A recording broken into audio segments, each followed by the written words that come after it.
मुझे मैथ से बहुत डर लगता है। भाई मैथ से डर कैसे नहीं लगेगा, जब आप मैथ को करेंगे नहीं तो आपको मैथ से डर लगेगा। पढ़िए मैथ मेरे साथ जो ट्रिक के साथ, जैसे जो एडवांस चैप्टर हैं, जो साथियों के हमारे कमेंट थे कि सर जो एडवांस वाला आता है वो बहुत डर लगता है कि एडवांस का है, तो एडवांस के 2-3 सवाल, एक सवाल आपको पूछा जाता है यूपी पुलिस में, और कहाँ से पूछा जाता है उसके हम फॉर्मूला आपको बता दे रहे हैं। अगर आपने इनको पढ़ लिया डायरेक्ट आप पुटअप कर देंगे क्वेश्चन में, कोई दिक्कत आपको नहीं होने की है। तो जय हिंद साथियों, कैसे हम सब लोग आशा है कि अच्छे होंगे।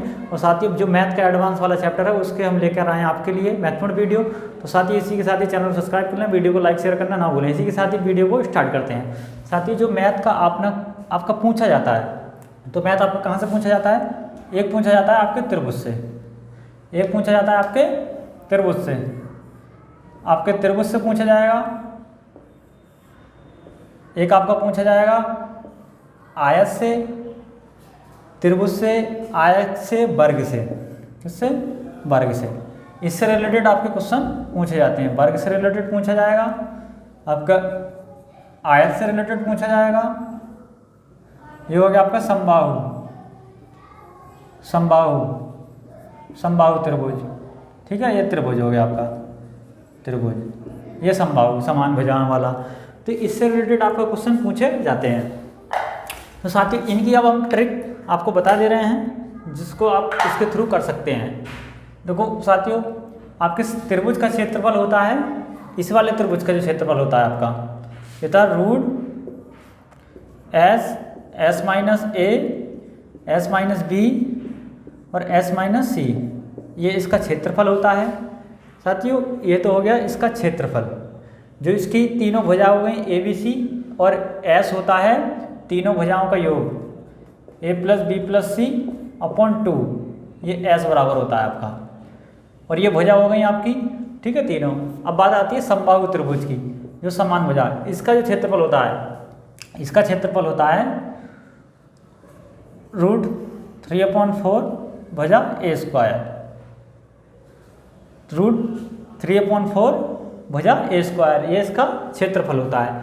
समबाहु त्रिभुज का विकर्ण, जब विकर्ण पूछ ले समबाहु त्रिभुज का विकर्ण, तो ये क्या होता है साथियों? समबाहु त्रिभुज का विकर्ण में क्या है, आपको बस ये हटा देना है, स्क्वायर। क्या हटाना है? स्क्वायर हटा देना है, बाकी सब ये रहेगा √3/2, इसकी जगह 2 आ जाएगा और इंटू ए, समबाहु त्रिभुज का ये विकर्ण हो जाएगा आपका।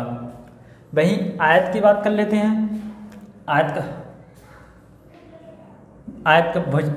का विकर्ण होता, आयत का क्षेत्रफल होगा आपका, आयत का क्षेत्रफल, आयत का क्षेत्रफल क्या होता है? आयत का क्षेत्रफल होता है का लंबाई गुणा चौड़ाई। ये तो हो गया आपका आयत का क्षेत्रफल, ये इसकी ट्रिक हो गई। अब आते हैं आयत का परिमाप। आयत के परिमाप, तो आयत का परिमाप होता है 2 लंबाई प्लस चौड़ाई, ये होता है 2 लंबाई प्लस चौड़ाई, ये हो गया आपका आयत का परिमाप। आपका जो क्वेश्चन ज़्यादा से ज़्यादा पूछा जाता है, आपके समबाहु त्रिभुज से पूछा जाएगा, आयत से पूछा जाएगा, वर्ग से अब वर्ग क्या होता है? अब वर्ग का क्षेत्रफल होता है भुजा ए स्क्वायर, ए स्क्वायर ये होता है वर्ग का क्षेत्रफल। वर्ग का परिमाप पूछ ले तो परिमाप का मतलब होता है चारों भुजा, तो वर्ग का परिमाप हो गया 4a। आपके वर्ग का परिमाप क्या हो गया? 4a, ये हो गया, ठीक है। और ये होता है आयत का परिमाप, दोनों भुजाएं प्लस 2, 2 भुजाएं 2, 4 भुजाएं 4, ठीक है। ये इस तरीके से आपका ये होता है, कहीं आपको कोई दिक्कत नहीं। इससे रिलेटेड ही आपका क्वेश्चन हर बार पूछा जाता है, कहीं आपको कोई दिक्कत नहीं आती, ठीक है साथियों। अब आते हैं आयत का विकर्ण, किसका? वर्ग का विकर्ण। तो वर्ग का विकर्ण क्या होता है? ये तो हो गया आपका परिमाप, ये हो गया आपका परिमाप, और इसका विकर्ण हो गया, इसका विकर्ण हो गया a√2। इसका विकर्ण होता है आपका a√2, a√2 मतलब भुजा, भुजा √2, क्योंकि वर्ग की चारों भुजाएं बराबर होती हैं, वर्ग की चारों भुजाएं बराबर होती हैं, तो इसका विकर्ण हो गया a√2, ठीक है। और आपका आयत का विकर्ण क्या होता है? आयत का विकर्ण, अब जैसे ये आपका आयत है तो इसका विकर्ण होता है √ लंबाई स्क्वायर प्लस चौड़ाई स्क्वायर, लंबाई स्क्वायर पर प्लस चौड़ाई स्क्वायर। ये हो गया आपका आयत का विकर्ण। क्या हो गया? विकर्ण। ये हो गया आपका आयत का विकर्ण। तो साथियों इससे डायरेक्ट आपका क्वेश्चन पूछा जाता है। अब समबाहु त्रिभुज की भुजा दे रखी है मान लीजिए 4, तो हमें इसका क्षेत्रफल निकालना है। क्या निकालना है हमें? इसका क्षेत्रफल निकालना है। तो ये हो गया √3/4 इंटू 16, 4 चौक 16, तो क्या आ गया 4√3। ये हमारा आंसर हो गया। साथियों कोई दिक्कत आपको नहीं होती, इस तरीके से आपके क्वेश्चन पूछे जाते हैं। समकोण त्रिभुज का क्षेत्रफल आपसे पूछ ले, समकोण त्रिभुज का क्षेत्रफल क्या है? तो समकोण त्रिभुज का क्षेत्रफल होता है 1/2 लंब गुणा आधार। समकोण त्रिभुज का क्षेत्रफल होगा आपका लंब गुणा आधार होता है, और आपको इसमें कोई दिक्कत नहीं होती। ये आपके लिए मैन है, इसमें कोई आपको दिक्कत नहीं है।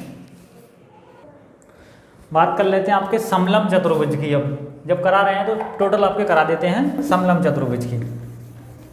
जो आपका समलंब चतुर्भुज होता है उसके लंब क्या होंगे? समान होंगे। समलंब का मतलब उसके लंब होंगे समान। तो समलंब चतुर्भुज का क्षेत्रफल होता है 1/2 उनके भुजाओं का योग उनके बीच की समलंब चतुर्भुज का। समलंब चतुर्भुज का क्षेत्रफल होता है विकर्ण 1/2 उनके विकर्णों का गुणनफल। समलंब चतुर्भुज आपका क्या होगा? इस तरीके से ये जो इनके विकर्ण होंगे ये समान होंगे। तो इसका होता क्या है? 1/2 विकर्णों का गुणनफल। डायरेक्ट इसको सूत्र में आप पुट कर दीजिए, कोई दिक्कत आपको नहीं होगी। जब आपको इसको डायरेक्ट पुट कर देंगे तब आपको कोई दिक्कत नहीं होने की है, तब आपको कोई दिक्कत नहीं होगी।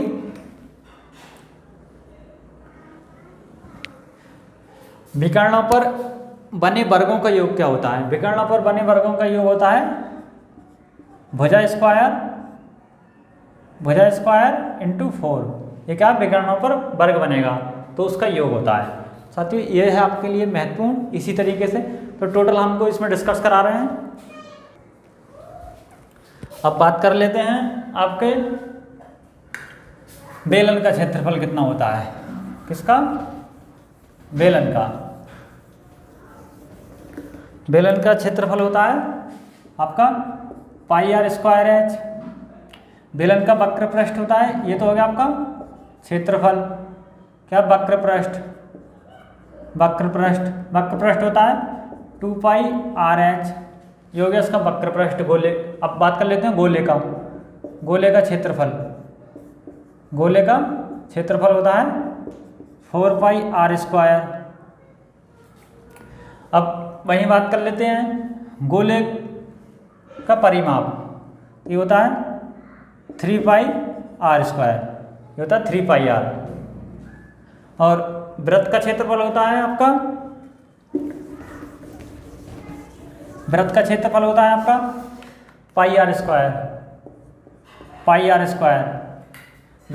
होता है। वृत्त की त्रिज्या होगी आपकी r हो गई वृत्त की त्रिज्या।